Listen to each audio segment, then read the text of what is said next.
coalition was founded 6 years ago. The principle, I believe, which has been responsible for its success, both its ability to mobilise on a broad scale throughout society and its stamina, its ability to do so over the whole length of this time.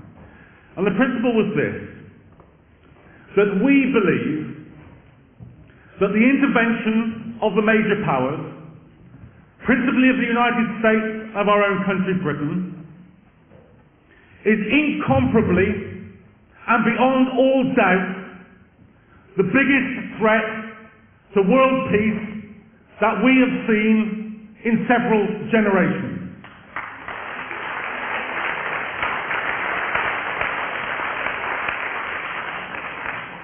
That no matter what the character of the weaker powers and the weaker regime which the United States and its allies attempt to bully, invade, occupy and attack, that the main enemy, especially for those of us who live in those imperial powers, is the government of the United States and of Britain.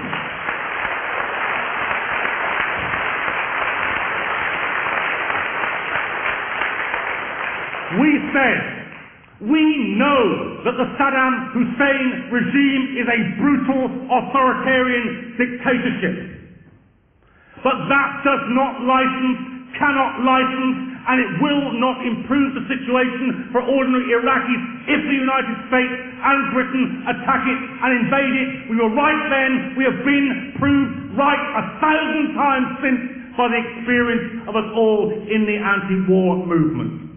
And we say again today that every word that the critics of the Iranian regime say may well be true, but it does not license an attack by the United States, it does not license an attack by Britain, it does not give us the right to tell Iranians how they should run their society. I said at the very first rally that the Stop the War Coalition ever held, I said it when we produced the leaflet, Stop the War, before it starts. I said it when people were saying to us, why are you forming a coalition called Stop the War Coalition? There isn't a war on, haven't you noticed? I said it then, I'll say it now. One of the first political acts I did as a teenager was to join the anti-apartheid coalition. I knew that the apartheid regime in South Africa was a brutal, vicious, racist dictatorship. But nobody ever said then, and they wouldn't have dreamt of saying then, the solution was to bomb Johannesburg from Washington or London. We know there are a great many very evil, very nasty, very unpleasant, very dictatorial, very brutal, very authoritarian, entirely tyrannical regimes in the world, but the United States is the very last place in the world we look to any improvement in that situation.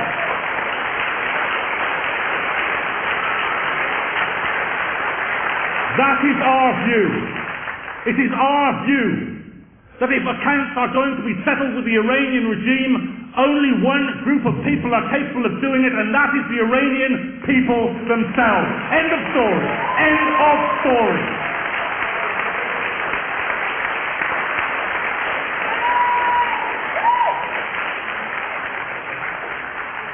But we have a role in this. We have an important role in this. And I know this, and I'll retell it to you just as it happened. From my discussions with Ali Fayyad, who is the International Director of Hezbollah, and from my discussions with the International Director of the Lebanese Communist Party, who formed an alliance to repel the invasion by Israel last summer. We had a discussion at the Cairo conference, and some people said, wouldn't it be better if the demonstrations in London and the demonstrations in the United States just had the slogan, victory to the resistance? Well, you say that, but Ali Fayyad from Hezbollah and from the Lebanese CP, the International Director of the Lebanese CP, do not say that. They say this. They say Rather than 5,000 solely anti-imperialist demonstrators in London, we want to see the anti-imperialist demonstrations on the street with hundreds of thousands of others to whom they can put the argument and to whom they can explain what happened here with the resistance. They want us to be amongst them because they know that we can better cripple the government here with 100,000 people marching than with 5,000 committed people to the resistance marching.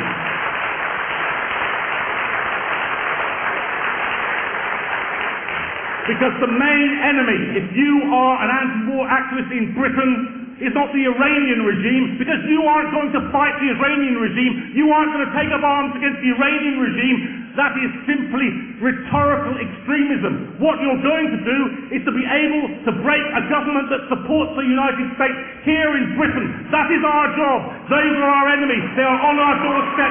That is what we must do.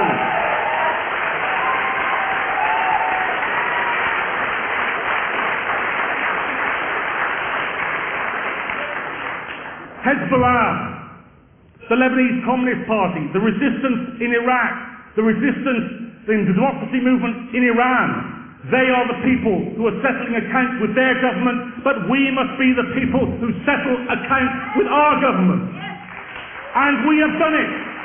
Let's not forget, this is the year that Tony Blair went, and let us remember who got him to go.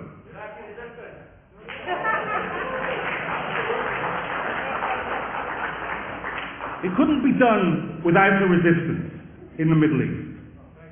But there have been many anti-colonial resistances over the years who have spent their blood, lost their lives, fought for years out of the sight of the domestic political governments who send their soldiers to kill them. And the truth is, those governments can go on killing the resistance, can go on crushing the resistance, they can do it forever unless the actions of the resistance are rendered into domestic political pressure on the government here. And that cannot be done without an anti-war movement. And here's how it happened last summer. The resistance in the Lebanon fought back against the Israeli invasion. We, the Stop the War Coalition, at 7 days' notice, mounted a demonstration of 100,000 people on the streets of London. The following Monday, 6 key government aides wrote to Tony Blair saying, you can't stay as you want to stay until 2009 or 2010. You have to be gone. And by the end of that week, he wrote saying, I will be gone within a year. So don't demean what we did. Don't tell me it was just the resistance. It wasn't just the resistance. It was because the government was caught between the hammer of the resistance in the Middle East and the anvil of the anti-war movement in the West.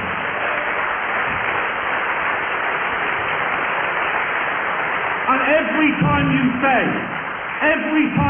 it was just the resistance, you condemn the resistance to losing more lives, to wasting more energy, to diminishing their own ability, because they know, even if you do not know, that the anti-war movement in this country is their ally, and without their ally, they cannot break the resistance of the government of the imperialists. That's what we did when we got rid of Tony Blair. That's why Gordon Brown is weaker. That's why his election campaign fell apart on the first day when he tried to use Iraq as its launching point. That's what we did, and you do not help us or anybody in the movement or the resistance if you forget the achievements of this movement. So that's what we want to do again over Iran. So I'm saying to you, we have said that on the 24th of November we want every anti-war group up and down this country, every anti-war activist on the street with the pledge, don't attack Iran. A day of action, don't attack Iran. In the colleges that week, a student day of action, don't attack Iran. And on the 1st of December, we want an international peace conference where the activists from Iran, where Hezbollah's representatives, where the representatives of the Iraqi resistance, where the representatives of the Iraqi trade union movement will come and join with us with one great international call. Don't attack Iran.